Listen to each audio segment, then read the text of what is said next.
Hola, ¿cómo están? Bienvenidos a Cuentos del Mundo. Bueno, muchos de ustedes han estado pidiendo escritores argentinos. Si tanto hablo de ellos, ¿por qué no los recomiendo?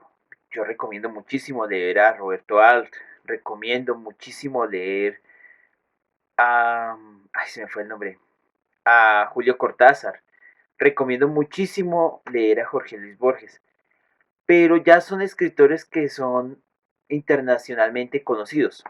Entonces, poder hacer recomendaciones de libros que ya son tan redundados, pues es un poco difícil, porque la idea es que conozcan nuevos autores.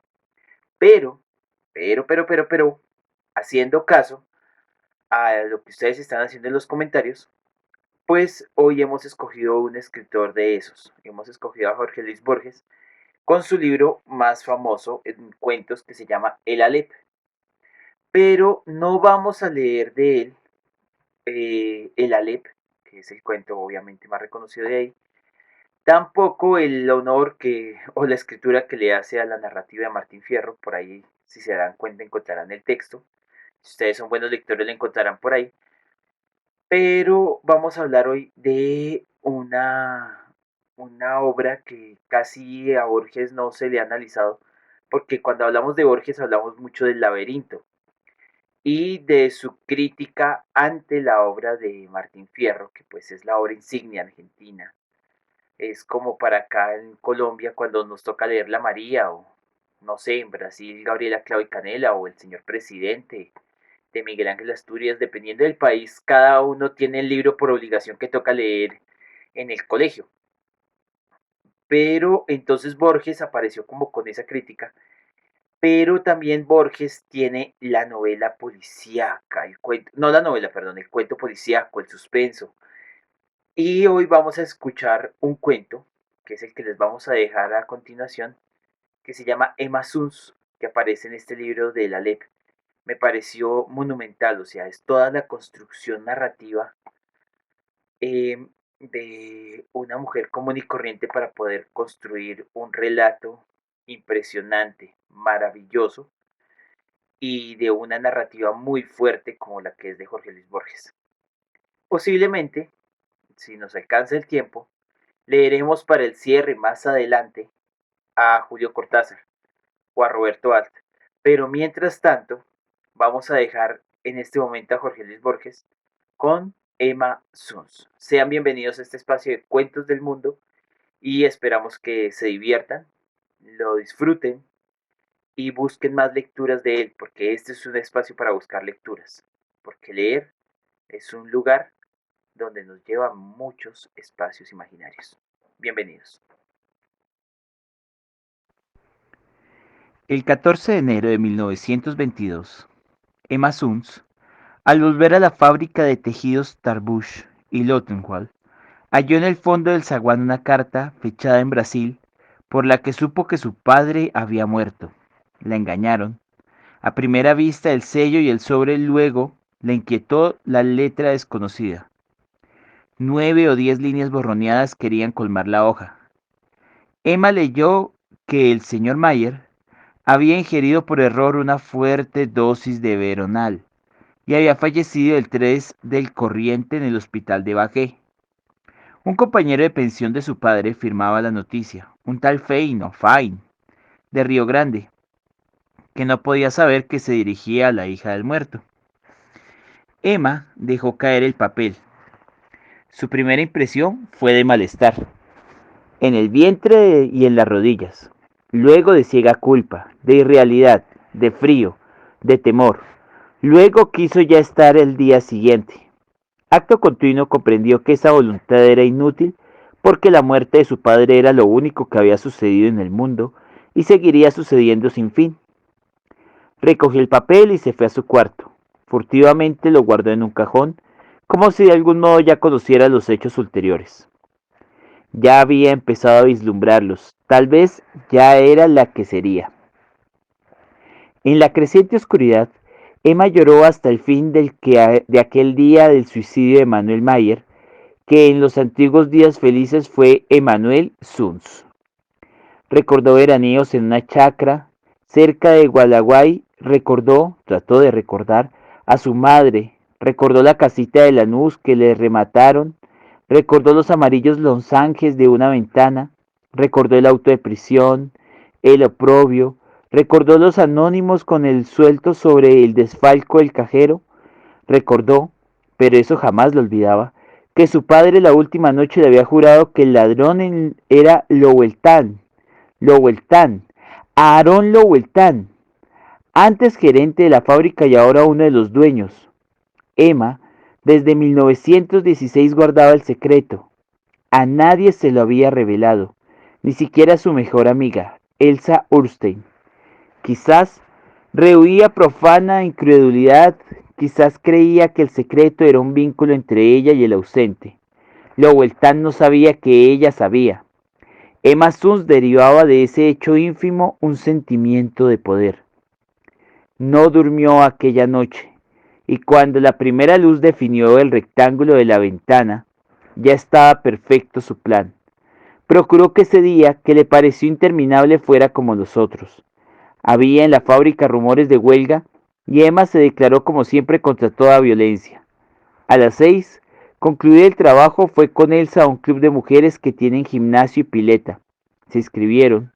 Tuvo que repetir y deletrear su nombre y su apellido. Tuvo que festejar las bromas vulgares que comentan la revisación. Con Elsa y con la menor de las Cronfus, discutió a que el cinematógrafo irían el domingo en la tarde. Luego se habló de novios y nadie esperó que Emma hablara. En abril cumpliría 19 años, pero los hombres le inspiraban aún un temor casi patológico.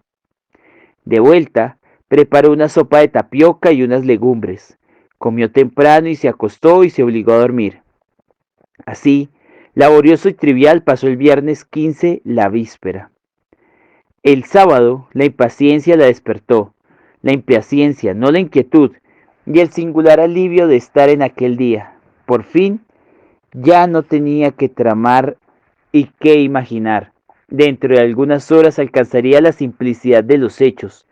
Leyó en la prensa que el Northstar Hannan, de Malmo, zarparía esa noche del dique 3. Llamó por teléfono a Lowenthal, insinuó que deseaba comunicar sin que lo supieran las otras algo sobre la huelga y prometió pasar por el escritorio al oscurecer. Le temblaba la voz. El temblor convenía a una delatora. Ningún otro hecho memorable ocurrió esa mañana. Emma trabajó hasta las 12 y fijó con Elsa y con Perla Cronfus los pormenores del paseo del domingo. Se acostó después de almorzar y recapituló, cerrados los ojos, el plan que había tramado. Pensó que la etapa final sería menos horrible que la primera, y que le depararía sin duda el sabor de la victoria y de la justicia. De pronto, alarmada, se levantó y corrió al cajón de la cómoda. Lo abrió. Debajo del retrato de Milton Sills, donde la había dejado la anterior noche, estaba la carta de Fine. Nadie podía haberla visto. La empezó a leer y la rompió. Referir con alguna realidad los hechos de esta tarde sería difícil y quizás improcedente. Un atributo de lo infernal es la realidad, un atributo que parece mitigar sus terrores y que los agrava tal vez, como hace verosímil una acción en la que casi no creyó quien la ejecutaba. ¿Cómo recuperar ese breve caos que hoy la memoria de Emma Suns repudia y confunde? Emma vivía por Almargo, en la calle Liniers. Nos consta que esa tarde fue al puerto. ¿Acaso en el infame paseo de julio se vio multiplicada en espejos, publicada por luces y desnudada por los ojos hambrientos? Pero más razonable es conjeturar que al principio erró, inadvertida por la indiferente Recoba. Entró en 2 o 3 bares, vio la rutina y los manejos de otras mujeres. Y al fin con hombres del Nostalaján, de uno, muy joven. Temió que le inspirara alguna ternura y optó por otro, quizá más bajo que ella y grosero, para que la pureza del horror no fuera mitigada. El hombre la condujo a una puerta y después a un turbio zaguán y después a una escalera tortuosa y después a un vestíbulo en el que había una vidriera con longanjes idénticos a los de la casa en Lanús. Después a un pasillo y después una puerta que se cerró. Los hechos graves están fuera del tiempo, ya porque en ellos el pasado inmediato queda como tronchado del porvenir, ya porque no parecen consecutivas las partes que los forman. En aquel tiempo fuera de tiempo, en aquel desorden perplejo de sensaciones inconexas y atroces, ¿pensó Emma Suns una sola vez en el muerto que motivaba el sacrificio? Yo tengo para mí que pensó una vez y que en ese momento peligró su desesperado propósito. Pensó, no pudo pensar, que su padre le había hecho a su madre la cosa horrible que a ella ahora le hacían. Lo pensó con débil asombro y se refugió enseguida en el vértigo. El hombre sueco o finlandés no hablaba español. Fue una herramienta para Emma como ésta lo fue para él, pero ella sirvió para el goce y él para la justicia. Cuando se quedó sola, Emma no abrió enseguida los ojos. En la mesa de luz estaba el dinero que había dejado el hombre. Emma se incorporó y lo rompió como antes había roto la carta. Romper dinero es una impiedad como tirar el pan. Emma se arrepintió apenas lo hizo.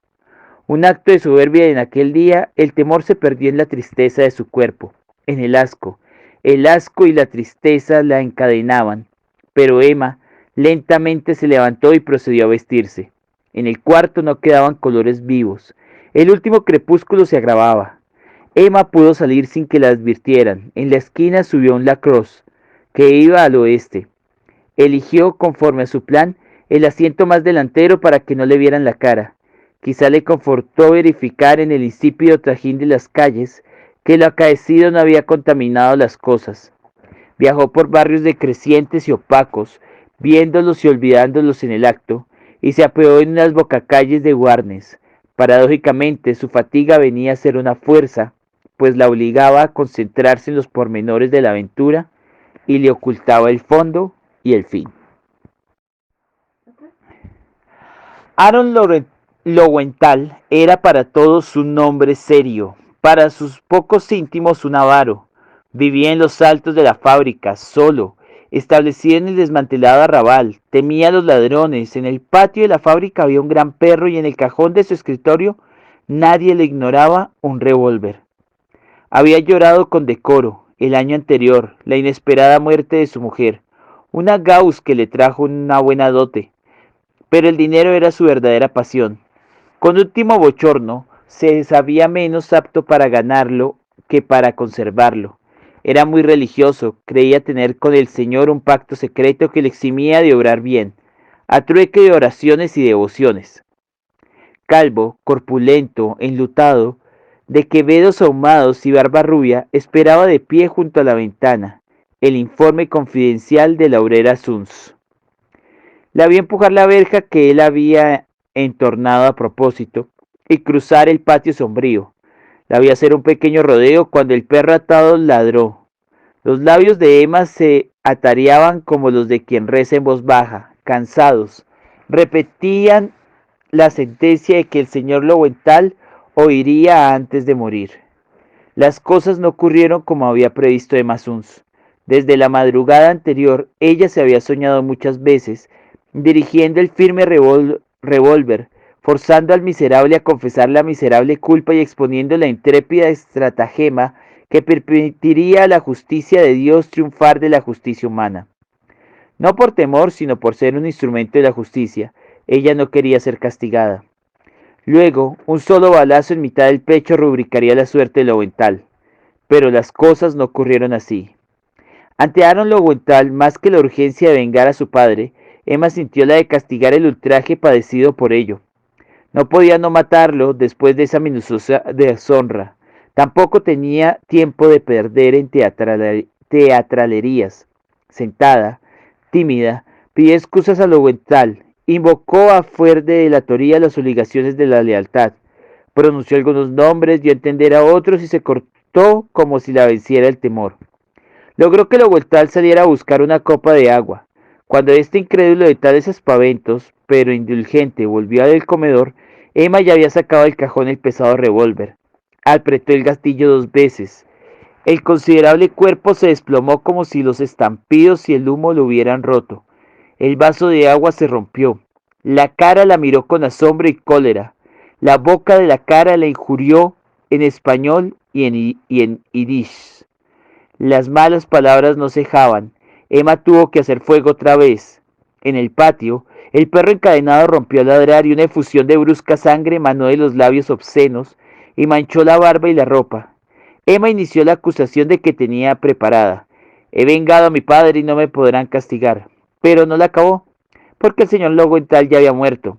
No supo nunca ni alcanzó a comprender. Los ladridos tirantes le recordaron que no podía aún descansar. Desordenó el diván, desabrochó el saco del cadáver, le quitó los quevedos salpicados y los dejó sobre el fichero. Luego tomó el teléfono y repitió lo que tantas veces repetiría con esas y otras palabras. Ha ocurrido una cosa, es increíble. El señor Lowenthal me hizo venir con el pretexto de la huelga. Abusó de mí. Lo maté. La historia era increíble, en efecto, pero se impuso a todos porque sustancialmente era cierta. Verdadero era el tono de Eman Schultz, verdadero el pudor, verdadero el odio, verdadero también era el ultraje que había padecido. Solo eran falsas las circunstancias, la hora y uno o dos nombres propios. Emma Schultz.